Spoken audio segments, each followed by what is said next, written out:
네, 안녕하십니까? 반갑습니다. 집사님의 은혜스러운 찬미 감사를 드립니다. 마태복음 26장 36절에 있는 말씀을 제가 읽도록 하겠습니다. 마태복음 26장 36절입니다. 오늘 이 집사님의 이 특창이 오늘 또 설교 주제하고도 참 연결되어서 참 감사를 드립니다. 26장 36절입니다. 이에 예수께서 제자들과 함께 겟셋마네라 하는 곳에 이르러 제자들에게 이르시되 내가 저기 가서 기도할 동안에 너희는 여기 앉아 있으라 하시고, 그 다음에 40절입니다. 26장 40절 제자들에게 오사 그 자는 것을 보시고 베드로에게 말씀하시되 너희가 나와 함께 한 시 동안도 이렇게 깨어 있을 수 없더냐. 오늘 이 말씀의 때는 AD 31년 6월절이 시작되는 해입니다. 6월절이 시작되는 저녁 시간입니다. 예수님께서 십자가에 달려 돌아가시기 바로 전 겟셋마네 동산에서 예수님께서 제자들에게 하신 말씀입니다. 잘 아시는 것처럼 예수님께서 이제 최후의 만찬을 마치시고 나온 예수님과 제자들은 예수님께서 자주 기도하시던 이 감람산에 있는 겟셋마네 동산으로 도착을 하게 됩니다. 그곳에서 다른 제자들을 기다리게 하신 후에 베드로와 야고보와 요한을 따로 데리고 기도하러 가십니다. 겟셋마네 동산에서 예수님의 기도는 이 십자가를 앞에 둔 그분의 마지막 기도였습니다. 예수님의 기도에 인류의 운명이 달려 있었습니다. 그 기도 시간에 예수님은 죄의 무게와 이 하나님과 분리되는 이 고통 속에서 그분의 땀이 피가 되는 일이 일어나게 되었습니다. 사실 우리는 이 말씀의 의미를 잘 모릅니다. 죄의 무게를 우리가 모르고 죄의 무서움을 우리가 잘 모릅니다. 우리는 죄에 아주 익숙합니다. 그렇기 때문에 잘 몰라요. 그리고 땀이 피가 되도록 기도한 적이 없기 때문에 우리가 그것이 얼마나 무겁고 또 고통스러운 건지, 우리가 심각한 상황을 우리가 과학적으로나 어떤 그 육체적으로 우리가 설명할 수 있지만은 우리가 잘 모릅니다. 그런데 그렇게 기도하시던 예수님께서 잠시 기도를 멈추시고 제자들에게 오셔서 마태복음 26장 40절 41절에 이렇게 말씀하십니다. 제자들에게 오사 그 자는 것을 보시고 베드로에게 말씀하시되 너희가 나와 함께 한 시 동안도 이렇게 깨어 있을 수 없더냐. 시험에 들지 않게 깨어 있어 기도하라. 마음에는 원이로되 육신이 약하도다 하시고, 깨어 기도하라고는 이 말씀을 3번이나 말씀을 하십니다. 그 이유가 무엇일까요? 그리고 제자들은 그 말씀을 듣고 잠든 것은 또 왜 그들이 잠들게 되었을까요? 너무 피곤해서요? 너무 졸려가지고 잠이 들었을까요? 일리가 있습니다. 육신이 연약해서 잠이 들었을까요? 그럴 수 있습니다. 우리가 성경과 증언의 말씀에 기초해서 다락방에서 나와서 감람산으로 이렇게 가시면서 제자들에게 하신 예수님의 말씀과 예수님의 상태를 제자들이 조금이라도 보고 느끼는 자들이라면은 상식적으로 잠이 오지 않습니다. 마음이 약하고 피곤해도 잠이 오지 않는 상황입니다. 오늘 이 시간 우리 인류의 운명을 놓고 드린 그 중요한 시간에 특별히 예수님에게는 제자들의 기도가 그렇게 필요한 그 시간에 제자들이 왜 잠들게 되었는지, 그리고 그 제자들이 그 시간에 깨어서 무엇을 하며 기도하고 있어야 되는지, 이 겟셋마네 동산에서 기도하시던 때를 우리 성경과 증언의 말씀을 통해서 살펴보면서 특별히 마지막 때 깨어 기도해야 할 마지막 하나님의 백성들에게 주시는 교훈을 좀 같이 생각해 보고자 합니다. 먼저 예수님의 제자들이 어떻게 해서 잠들 수 없는 상황인지를, 그 이유를 몇 가지 성경 말씀을 통해서 우리가 좀 확인해 보겠습니다. 이 상황을 우리가 이해하기 위해서는 6월절 전날 밤 최후의 만찬을 마치시고 제자들과 함께 감람산으로 향하실 때부터 우리가 좀 살펴보아야 합니다. 마태복음 26장 30절을 보게 되면은 겟셋마네 동산으로 가시기 전과 이제 그쪽으로 출발하시고 나서의 상황은 완전히 다릅니다. 26장 30절에 보게 되면은 이에 저희가 찬미하고 감람산으로 나아가니라. 바로 이 전까지는 자신이 예수님께서 십자가에 죽으실 걸 예수님께서 이미 아셨습니다. 아셨음에도 불구하고 예수님께서 제자들과 마지막 그 최후의 만찬 그 다락방에서는 그분이 어떤 고통과 죽음에 대한 그 슬픈 기색을 제자들에게 보이지 않으셨습니다. 오히려 제자들에게 남긴 마지막 유산은 우리 요한복음에 있는 말씀처럼 평안을 너희에게 끼치노니 곧 나의 평안을 너희에게 주노라. 내가 너희에게 주는 것은 세상에 주는 것 같지 아니하리라고 말씀하면서 너희는 마음에 근심도 말고 두려워하지도 말라고 희망적인 말씀을 제자들에게 말씀하셨습니다. 그렇게 말씀하신 후에 예수님은 제자들을 찬양으로 인도하십니다.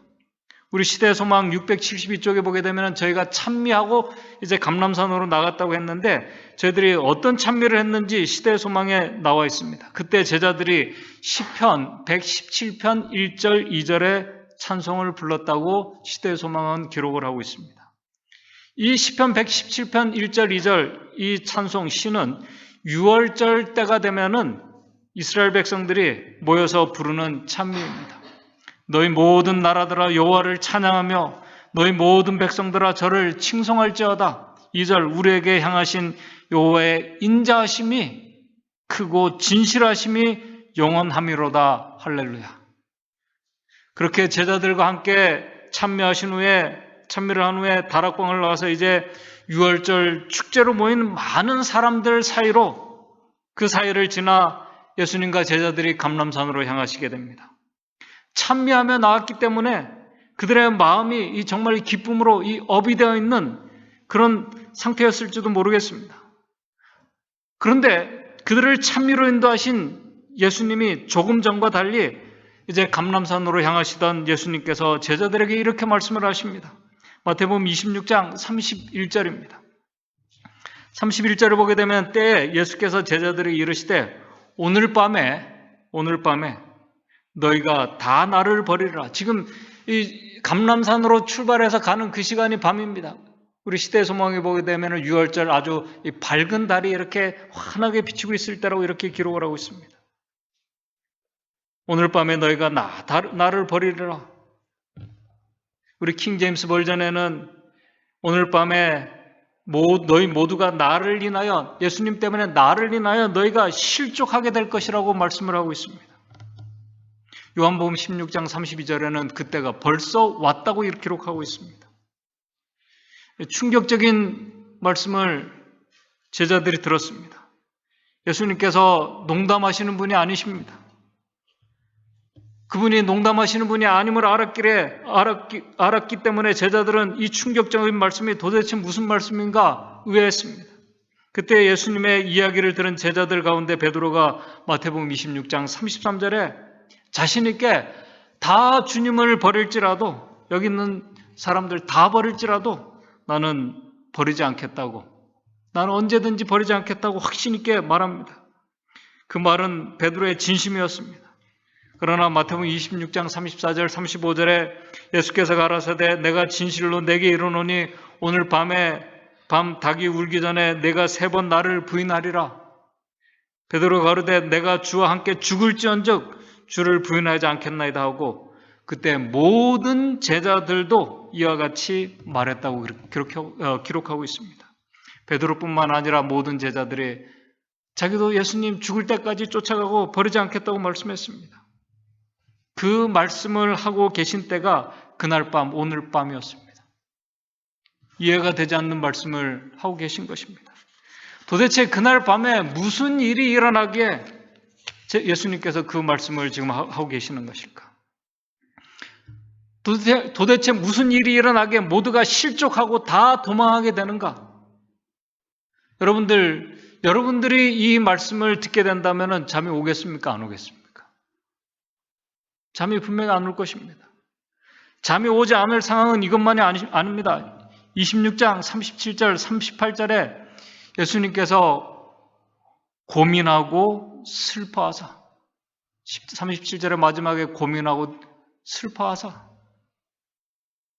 그 모습들을 제자들이 보고 느끼고 있었습니다. 무슨 심각한 문제가 있구나. 바로 그때 예수님께서 제자들에게 38절에 이제 예수님께서 직접 말씀을 하십니다. 내 마음이 심히 고민하여 죽게 되었으니 너희는 여기 머물러 있어 나와 함께 껴 있으라. 예수님께서 세상 죄를 이 죄의 무게에 눌린 것은 제자들이 몰랐다 치고 예수님께서 지금까지 한 번도 당신께서 직접 너무 고민이 되어서 죽게 되었다고 말씀하신 적이 한 번도 없었습니다. 예수님은 희망적이고 기쁨이 되고 소망이 되는 아주 그런 말씀을 하셨음에도 불구하고 그날은 지금까지 예수님의 모습이 아니었습니다. 고민이 되어서 죽겠다고 말씀하시는 것입니다. 죽게 되었다는 것입니다. 우리 같으면 불안해서 잠이 분명히 오지 않을 것입니다. 같이 기도하지는 못해도 도대체 무슨 일이 일어날 것인지 불안한 마음으로 예수님을 분명히 이렇게 와치하고 있었을 것입니다. 그렇게 말씀하신 예수님께서 이제 기도하던 장소로 가십니다. 예수님께서 가시던 이 장소는 제자들과 이제 예수님께서 홀로 기도하시는 곳과 제자들이 있는 곳과의 거리를 누가복음 22장 41절은 그 거리를 사람이 돌 던질 만큼 거리라고 말씀하고 있습니다. 돌 던질 만큼 거리는 멀지 않은 곳입니다. 보이는 곳입니다. 예수님께서 무슨 기도를 하는지 충분히 들을 수 있는 거리입니다.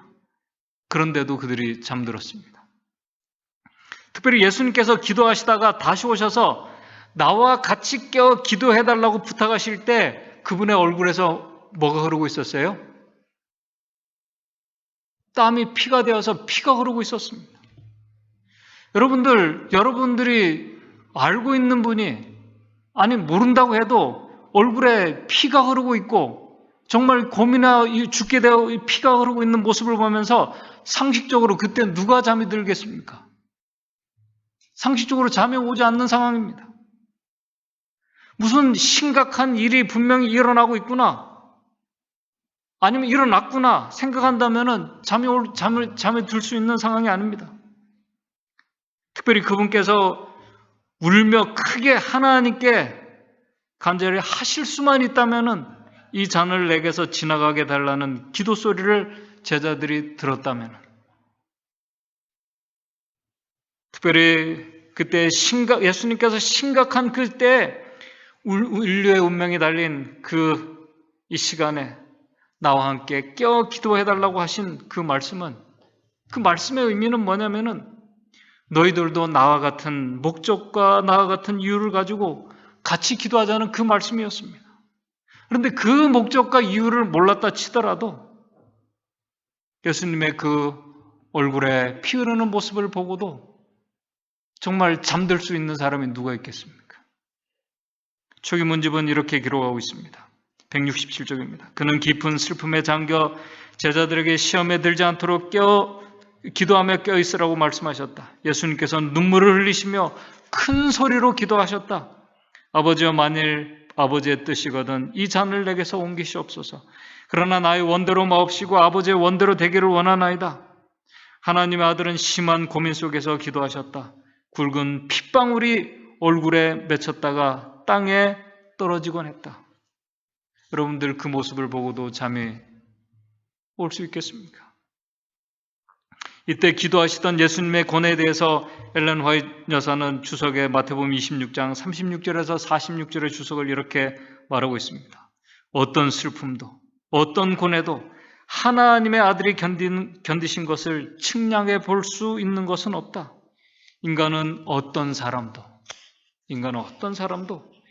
죄의 담당자가 되어본 적이 없었고 죄를 이렇게 직접 이렇게 짊어지신 그런 사람이 없었고 죄의 담당자가 되어본 적이 없었고 따라서 주님이 지신 죄의 저주가 얼마나 두려운 것인가를 결코 알지 못할 것이다.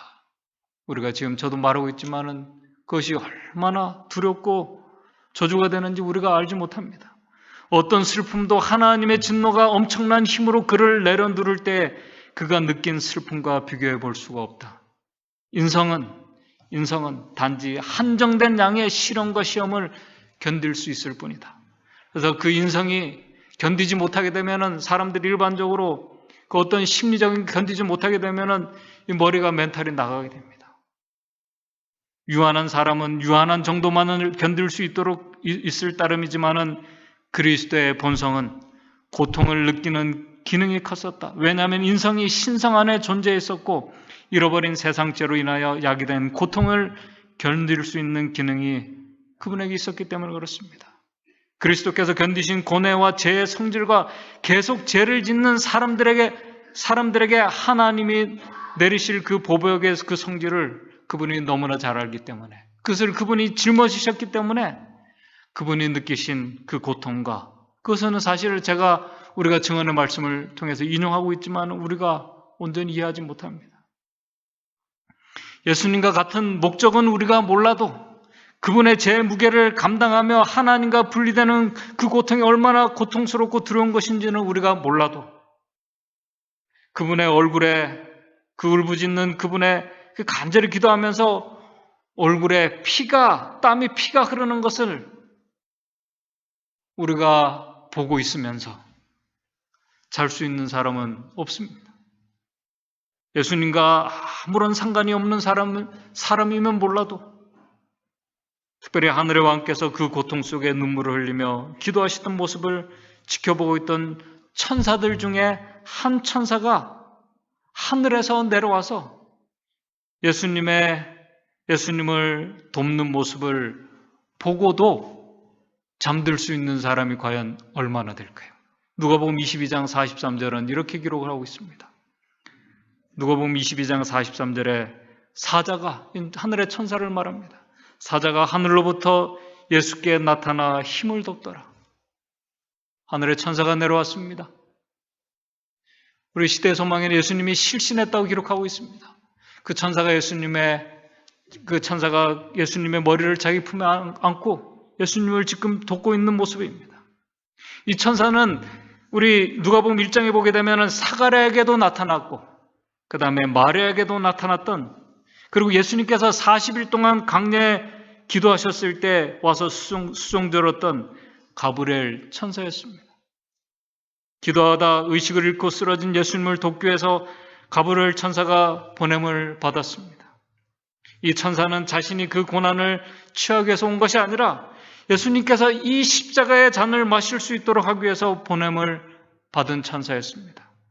하나님의 아들께서 그 고난의 십자가의 잔을 마시게 되므로 인류 가운데 큰 무리가 영원한 구원을 얻게 될 보증의 말씀을 예수님에게 전달하기 위해서 보냄을 받았다고 말하고 있습니다. 그런데 이 모습을 제자들이 본 것입니다. 시대소망 694쪽은 이렇게 기록하고 있습니다. 잠자던 제자들은 구주를 두른 빛으로 인하여 갑자기 잠에서 깨어났다. 갑자기 환한 빛으로 그들이 잠에서 깼습니다. 그들은 땅에 엎드러지신 저희 주님을 굽어보는 천사를 보았다. 그들이 천사를 보았습니다. 환한 빛을 보았습니다. 그들은 천사가 구주의 머리를 그의 품에 들어올리고 하늘을 가리키는 것을 보았다. 제자들이 그것을 다 보고 있습니다. 제자들은 가장 아름다운 음악처럼 안위와 희망의 말을 하고 있는 천사의 음성을 들었다. 천사의 음성도 들었습니다. 천사를 보았습니다. 제자들은 변화산의 광경을 회상하였다. 그들은 성전에서 예수님을 둘렀던 영광과 구름 속에 들렸던 하나님의 음성을 회상하였다. 이제 그와 같은 영광이 다시 나타났으므로 그들은 주님을 위하여 더 염려할 필요가 없었다. 그리고 그들은 또 잠들었어요. 여러분들이 상식적입니까? 천사를 보고 환한 빛을 봤는데도, 천사가 예수님을 돕고 있는 모습을 보았는데도 또 잠들었다는 사실입니다. 저는 이 성경 말씀과 증언의 말씀을 보면서 내가 그 자리에 있었다면 어떻게 했을까? 정말 잠이 올 수 있을까? 아니면 예수님처럼 울며 같이 기도의 내용은 온전히 이해하지 못한다 치더라도 지금 분명한 사실은 잠을 잘 수 있는 상황이 아님을 분명히 깨닫고 있었을 것입니다.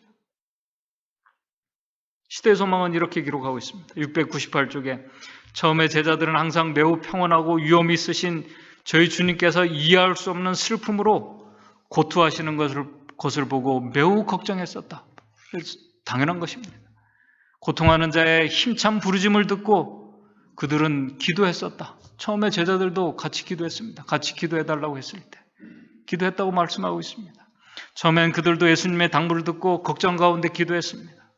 그러나 중요한 것은 그들이 걱정돼서 기도했지만은 자신들이 왜 깨어 기도해야 되는지 그 필요를 느끼지 못하고 기도했기 때문에 그들은 계속 기도할 수가 없었던 것입니다.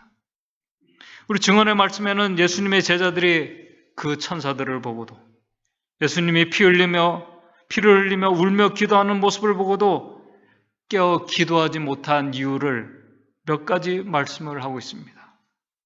그 이유들은 마지막 때를 살아가는 오늘 하나님의 백성들에게 특별히 마지막 때에 깨어 기도하고 준비되어야 할 우리에게 하신 말씀이기도 합니다. 오늘 중요한 말씀입니다.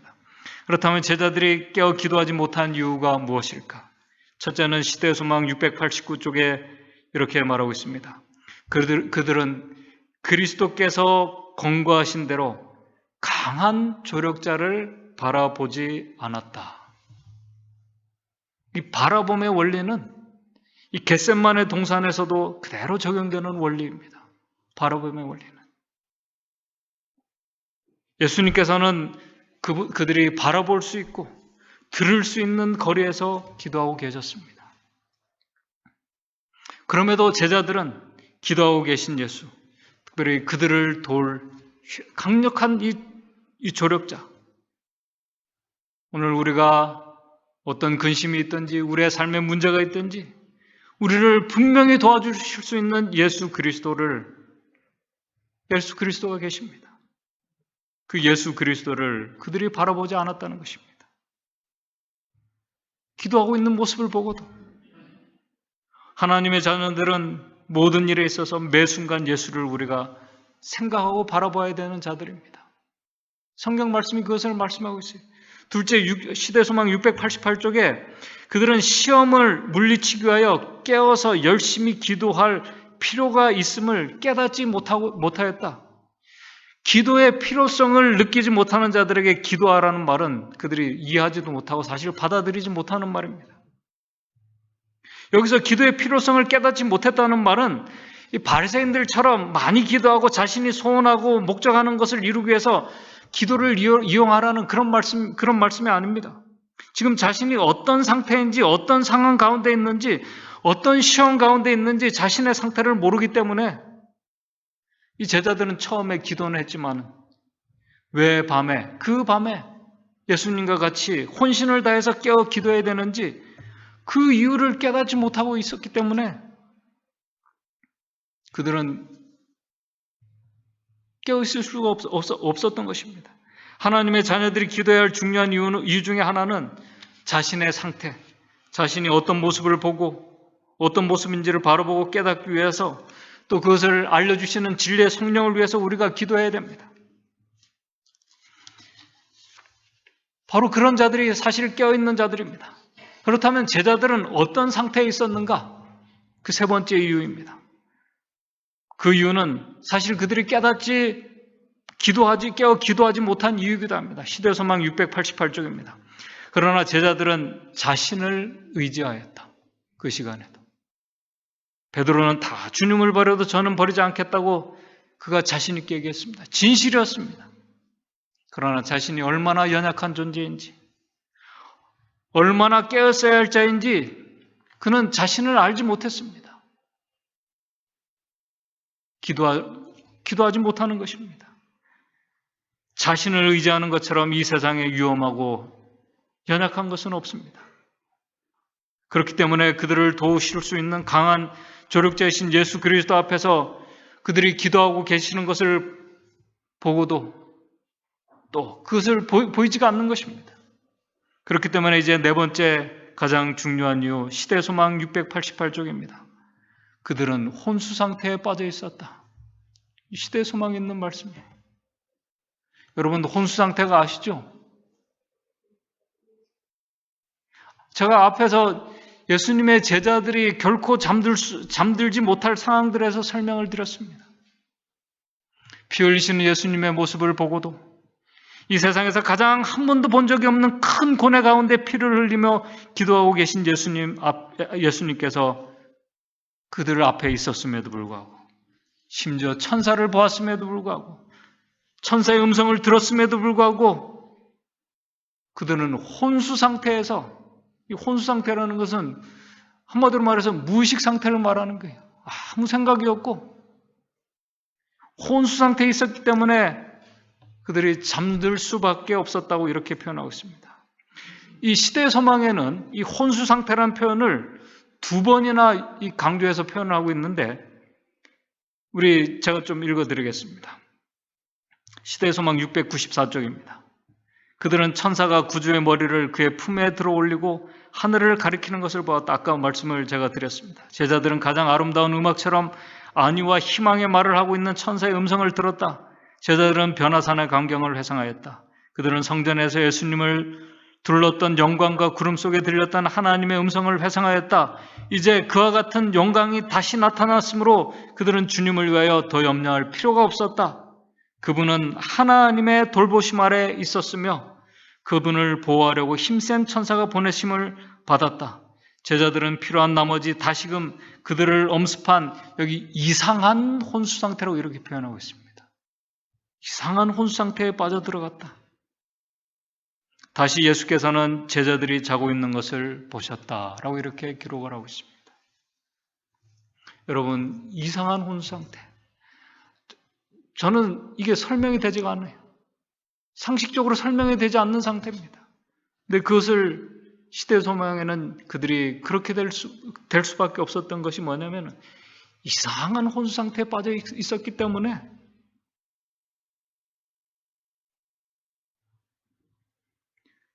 이상한 혼수 상태에 빠지면은 사람이 죄를 짓고 살아도 하나님과 멀어져 있어도 죄의 유혹들을 굴복하는데 여러 가지 분명한 이유들이 있겠죠. 상황에 따라.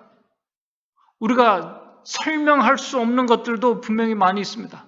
우리가 죄를 범하는데, 시험에 드는데, 그리스도를 바라보고 깨어있으며 같이 고민하고 기도해야 할 자들이 잠들게 된 것, 보고도 깨닫지 못하는 것, 그들이 이상한 혼수 상태에 빠져 있었다는, 그 이상한 혼수 상태에 빠져 있었기 때문에 그렇습니다. 하나님의 백성들이 이러한 영적인 혼수 상태를,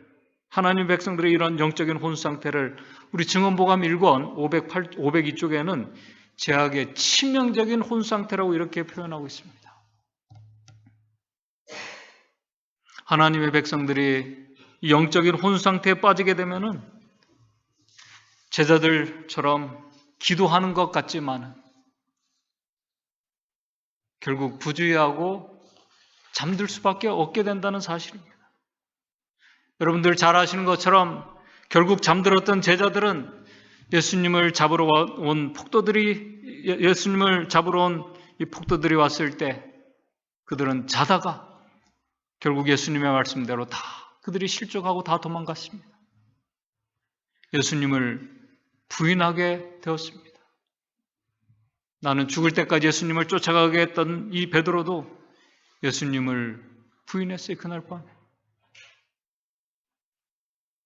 특별히 마지막 때 그 어느 때보다도 우리가 깨어 있어야 할 하나님의 백성들이 혹시 우리 자신이 영적인 혼수 상태에 있다면 그 혼수 상태에서 벗어날 수 있는 유일한 방법이 무엇일까요? 우리가 벗어날 수 있는 방법이 무엇일까요? 그 유일한 방법은 우리를 깨우시고 도우실 수 있는 예수 그리스도를 바라보는 것 말고는 없습니다. 그들 앞에 기도하고 계신 예수 그리스도를 바라보는 것입니다. 엘렌 화이트 여사가 화이트 주석의 히브리서 1장 14절에 이렇게 기록을 하고 있습니다. 만일 그들이 예수님만 쳐다보고 단 한순간만이라도 그들을 위하여 치르신 희생 속에 어떠한 사랑이 나타나 있는가를 참으로 진지하게 살펴본다면, 그걸 살펴보고 조금이라도 이해할 수만 있다면, 그리고 만약 그들이 사단이 그의 무시무시한 그림자를 가지고 지금 죄와 허물 가운데 죽어가는 사람들의 마음에 비치려고 하는 모든 빗줄기를 차단시키려는 그의 사단의 단호한 노력을 볼 수만 있다면, 오 재림을 알리는 하나님의 나팔이 온 세상을 깨우시는 것 같이 그들이 혼수 상태에서 깨어날 수만 있다면, 시대소망은 688쪽에 이렇게 기록하고 있습니다. 그들은 하나님께 계속하여 간청하였다라면 쫓아버릴 수 있었던 혼수 상태에 빠져 있었던 것이다. 그들은 시험을 물리치기 위하여 깨어서 열심히 기도할 필요가 있었음을 깨닫지 못하였다. 그래서 예수님께서 겟세마네 동산에서 그 절대절명의 그 시간에 제자들을 위해서 나와 같이 기도하자고 말씀하신 것입니다. 예수를 바라보며 그들이 볼 수 있는 곳에서 예수님께서 기도하셨습니다. 그분을 바라보며 하나님의 백성들이 혼수 상태에서 깨어날 수 있는 유일한 답입니다. 예수를 바라보고 생각하고 그분의 십자가를 바라보고 이 십자가를 통해서 예수님의 마음과 인류를 향한 그분의 사랑의 목적을 조금이라도 이해하고 자신의 상태를 깨닫고 기도하는 자들이 깨어 기도하는 자들입니다. 그런 자들이 깨어 기다리며 주의 오심을 위해서 준비되어 있는 깨어있는 재림 성도들입니다. 오늘 우리를 둘러싼 이 환경과 오늘 우리가 처한 이 걱정과 염려와 두려움의 이 상황과 두려움의 이 불안한 미래와 이 상황들은 어찌 보면 예수 그리스도를 바라보지 못하게 하며 우리를 영적으로 잠들게 하는 그런 것들로 둘러싸여 있을지도 모르겠습니다. 우리를 영적 혼수 상태에 빠져들게 하는 것들로 둘러싸여 있습니다. 그 속에서 겟세마네 동산에서 기도하시던 그 예수님, 오늘 나의 죄를 지시고 십자가를 지신 예수 그리스도를 바라보고 다시 오실 주님을 믿음의 눈으로 바라보면서 깨어서 기도하는 자들이 오늘 저와 여러분들이 되시기를 간절히 바라면서 말씀을 마치도록 하겠습니다. 하늘에 계신 하나님 아버지, 오늘 우리가 정말 깨어서 주님을 바라보고 기도하며 주의 오심을 위해서 살아가고 있는지 오늘 우리 자신을 우리가 살필 수 있도록 주님 인도해 주시옵소서. 혹시 우리가 이 모든 상황을 깨닫지 못하는 영적 혼수 상태에 빠져 있지 않는지 오늘 우리가 주님을 통해서 우리의 상태를 바로 볼 수 있도록 주님 인도해 주시옵소서. 우리를 도우시고 우리를 깨워주시는 예수님을 우리가 끝까지 바라보며 깨어있어 주의 오심을 위해서 준비하는 우리 믿음의 성도들, 한 주일 동안 깨어있는 우리 믿음의 성도들, 주님을 바라보며 한 주일 주님과 동행하는 우리 믿음의 성도들 될 수 있도록 주님 인도해 주시옵소서. 예수님의 이름으로 기도드리옵나이다.